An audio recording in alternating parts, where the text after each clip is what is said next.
Google's AI Gemini is moving so fast, it's a lot. But the real question is, how can you, as a teacher, actually use it, like right now, this year, in your classroom? That's exactly what we're going to break down. Let's get into it. Okay, so picture this. What if you had a teaching assistant who literally never gets tired? No coffee breaks, no sick days, just ready to go 24/7, helping you brainstorm lesson plans, whip up creative content, and even give your students extra support. I know, it sounds like a dream, right? Well, that's pretty much the promise of what we're talking about today. And that partner? It's Google Gemini. You just go to gemini.google.com to get started. Honestly, at its heart, it's just a chat. You ask, it answers, it's that simple. So like an English teacher could just type in, hey, give me 5 Socratic discussion questions for Chapter 3 of The Great Gatsby. And boom, instantly you've got a list ready for your next class. It really is that easy. All right, so here's our game plan for this explainer. First, we're going to talk about getting started securely. Super important. Then, the fun stuff, creative content generation. After that, we'll dig into its more advanced research and writing tools. Then we'll see how it fits right into your classroom. And finally, we'll wrap up with how you can start your own Gemini journey. Okay, Section 1, getting started securely. And trust me, this might sound a little basic, but how you log in is a huge deal. It makes a world of difference for your privacy and the features you get access to. All right, listen up, because this is probably the most important tip in this whole thing. Always, always use your school's Google Workspace for Education account, not your personal Gmail. Why? Well, 2 massive reasons. First, your school account just unlocks more powerful features, stuff made just for teachers. But the second reason is the big one, privacy. When you use your school account, Google guarantees that none of your data, and more importantly, none of your students' data, will ever be used to train their models or for ads. It's a safe, walled-off garden just for education. And just a quick heads up here, as we go through all these cool features, if you log in and don't see one of them, don't freak out. It's not broken. Your school's IT administrator is the one holding the keys. They control what gets turned on for teachers and for students. So if something's missing, you know who to talk to. All right, now that we've got the security stuff down, let's get to the really exciting part, the creative side. This is where Gemini stops being just a chatbot and turns into your personal multimedia assistant for the classroom. You know, making an image is way easier than you think. Let's stick with our Great Gatsby example. You could literally just type, create an image of a huge, lavish 1920s party at a mansion, and make sure you can see a green light across the water. The cool thing is, the more detail you feed it, the better the picture you get back. It's an incredible way to make custom visuals for your slides or handouts. But wait, it gets better. It's not just still images. There's this tool called VO that lets Gemini create short videos with sound. Now, full disclosure, it's a premium feature right now, but what it can do is just, wow.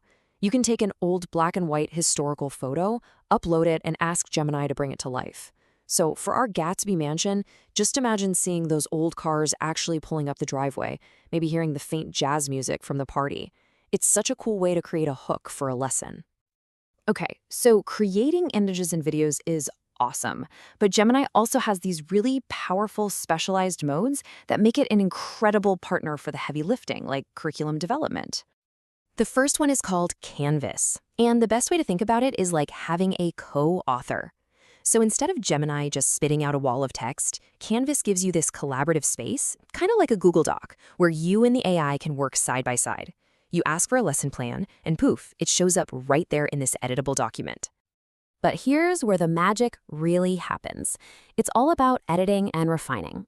Let's say you don't like one of the activities in the lesson plan. You can just highlight that part and tell it, hey, change this for a class that doesn't have a Smartboard, and it'll just rewrite that one section for you.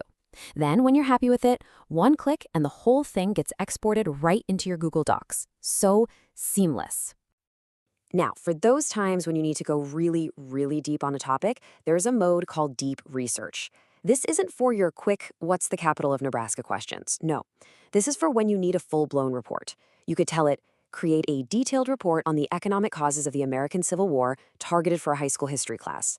And then you just let it cook. It'll work in the background for maybe 10, 20, 30 minutes, doing all that heavy lifting for you. And what you get back is so much more than a simple summary. We're talking a detailed multi-page report, complete with tables, formatted sections, the whole shebang. And, so important, it gives you a full list of its sources so you can check its work. But honestly, my favorite part? It generates an audio summary. It literally creates a mini podcast of your research that you can download and listen to on your drive home. I mean, turning your commute into lesson prep, that's a game changer. Okay, so we've got creative tools, we've got research tools. That's great for you, the teacher. But what about the classroom itself? How does this actually work with students? Well, this next section is all about features built specifically for teaching and learning.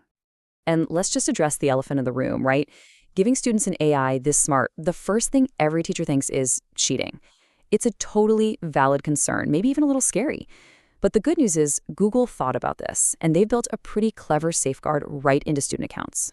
So, if a student using their school account tries to get sneaky and types in, "Write me an essay on the Great Gatsby," Gemini just won't do it. Instead, it completely changes its approach. It becomes a tutor.